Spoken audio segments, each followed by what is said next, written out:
Hi, friends. Welcome to the Hey Fundraiser podcast. I'm your host, Mary Hackett, and whether you are a frontline fundraiser, the operations professional, a board member, or just someone wanting to make an impact in your community, this podcast is for you. We cover all facets of fundraising, and our main objective is to give you ideas and inspiration to help you raise more money. Join us as we grow, learn, and make an impact together. Hey fundraiser, if you are a major gift officer, want to get into major gifts, or are managing major gift officers, this podcast is going to make your socks roll up and down. We're going to look at how super successful major gift officers spend their time. For the last 7 years, I've been studying 32 development departments across the US. And to be part of this study, you must have at least 6 full-time major gift officers, or MGOs, as I like to call them.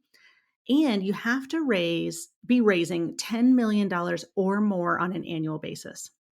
There are really 2 private groups when I do this study. One is hospitals, and the other is comprised of universities. I study these groups because these organizations have essentially joined together to learn from one another, specifically around how their major gift officers are spending their time and what their performance is. Every year, these organizations provide me with data on their gift officers, and I mean everything from solicitations to quality contacts to the size of the portfolio. And I want to share with you today some of the results that I've seen by studying these 1,050 gift officers over the last 7 years. Now, this study it's not peer reviewed, it's not anything formal. I just do this for the groups because they like to come together once a year. They all convene and they look at their data compared to one another, and they have really robust discussions on what's happening at their university or what's happening at their healthcare system. And so I'm just sharing some overall results with you today. So let's talk about how successful major gift officers spend their time, what their portfolios look like, how much they raise, how many quality contacts they're making with their prospects, and how much they're asking for. Such good stuff. Okay, so let's dive into how they spend their time.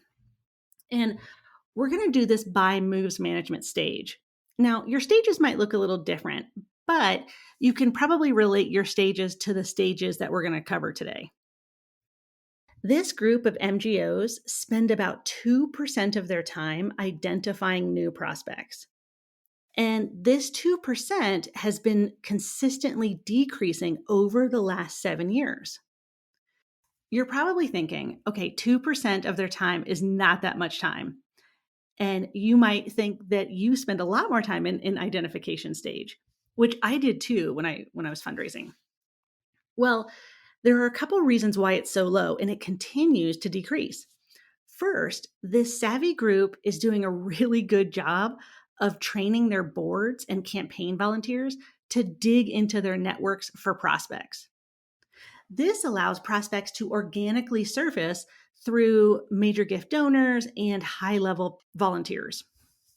Secondly, they're doing this amazing job of mining their database for lower-level donors who can be graduated up to the major gift level. They don't spend time looking for prospects outside their current universe, and they don't spend time on non-donors. However, they do spend 9% of their time qualifying prospects before they are put into a portfolio. And this is actually increasing every single year. These MGOs are making sure that every single prospect is qualified before they move into cultivation. They're making discovery calls and ensuring that every prospect has high affinity for the organization and high capacity to make a major gift. They are fierce protectors of their portfolio, and they do not just let anyone into their book of prospects. If you need more ideas on qualification, I recently recorded a podcast about this. And you should check it out. It's called 6 Ways for Fundraisers to Have the Best Major Gift Portfolio. So we know that our major gift officers in this study, 2% is going to identification, 9% is going to qualification. The rest of the time, so 77% of their time, is spent on cultivation, solicitation, and stewardship. This is the bulk of their work. They are truly donor facing and spend most of their time thinking about donors, connecting with donors, and thanking donors. 24% is spent on cultivation, 23% is spent on solicitation, and 30% is spent stewarding donors. And these percentages have stayed steady throughout the 7 years of studying the MGOs. By the way, I feel like I'm rattling off a ton of statistics. So if you want to visit the podcast notes, I'm going to put a downloadable PowerPoint deck that showcases all of the items that we're talking about today. So imagine that you could spend 77% of your day cultivating, soliciting, and stewarding your donors. And you've already done the heavy lifting of qualification, so you know you're spending time on the right prospects. This is why these major gift officers are so successful. One thing you might consider is doing a time study on yourself. Just for 1 month. How much time do you spend identifying prospects, qualifying them, and then what percentage of your time is spent cultivating, soliciting, and stewarding? Then you can compare your efforts to this group of 1,000 plus MGOs. Also, the time study is going to be really enlightening, and you're going to be able to tell how much time you don't spend fundraising, which is also a finding. So this group, if you are looking at the deck from the show notes, or you're doing the math in your head, this group spends about 10% of its time on admin and staff meetings and things like that, but only 10%. The rest is spent in identification, qualification, cultivation, solicitation, and stewardship. Now that we know that these major gift officers are spending 77% of their time on, the bulk of fundraising, right? Cultivation, solicitation, stewardship. Let's talk about their portfolio and solicitation. The average portfolio size for these 1,000 plus MGOs is 71 prospects. You might think that's low, and it is, but just wait till I tell you what they're raising from these prospects. In a nutshell, they're spending 77% of their time cultivating 71 prospects.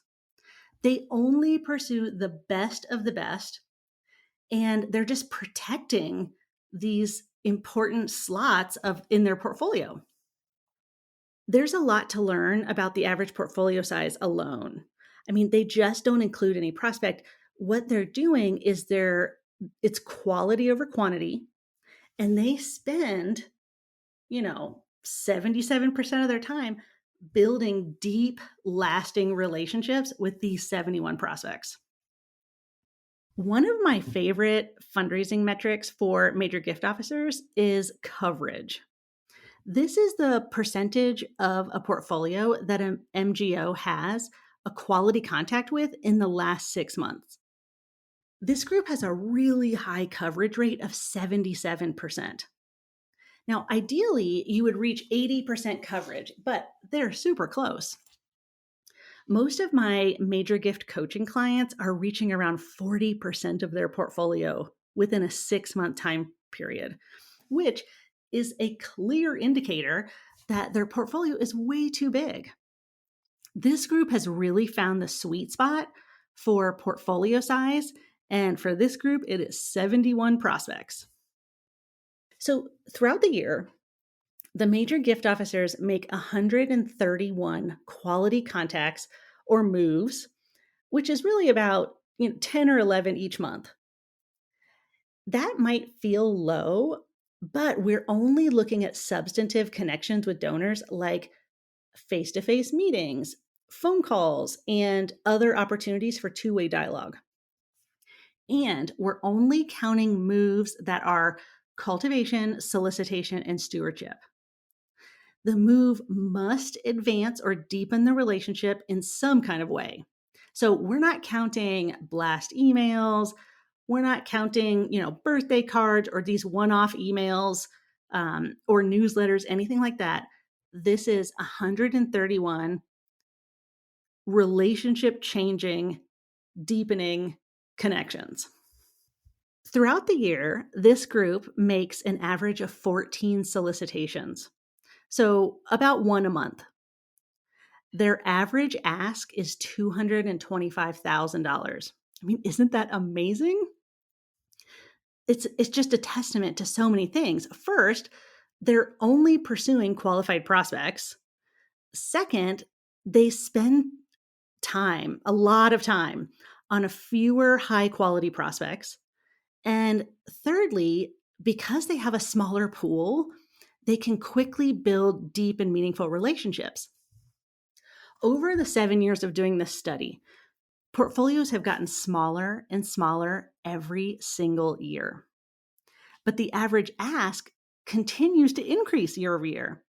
So 225,000, it's the highest average solicitation yet, and that was last year's results. This group of major gift officers asked for a grand total of $3.17 million throughout the year. They didn't close all those gifts, but that's what they asked for.